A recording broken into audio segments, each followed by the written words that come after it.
10 রমজান পেরিয়ে গেলেও কমছে না গ্যাস সিলিন্ডারের দাম। জগন্নাথপুরে সাধারণ মানুষের নাভিশ্বাস। আলামিন তালুকদারের পাঠানো ভিডিও চিত্রে দেখুন বিস্তারিত। আসসালামু আলাইকুম। জগন্নাথপুরের জনপ্রিয় অনলাইন নিউজ পোর্টাল প্রতিদিনের জগন্নাথপুরে আপনাদের স্বাগত জানাচ্ছি। পবিত্র মাহে রমজানের 10 দিন অতিবাহিত হলেও জগন্নাথপুর উপজেলার বাজারে কমছে না এলপিজি গ্যাস সিলিন্ডারের দাম। সরকার নির্ধারিত মূল্যের চেয়ে অধিক দরে গ্যাস বিক্রি হওয়ার অভিযোগ তুলেছেন সাধারণ ক্রেতারা।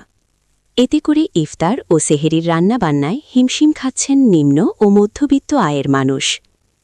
সরেজমিনে জগন্নাথপুরের বিভিন্ন বাজার ঘুরে দেখা গেছে 12 কেজির প্রতিটি এলপিজি সিলিন্ডার সরকার নির্ধারিত দামের তোয়াক্কা না করে চড়া মূল্যে বিক্রি হচ্ছে।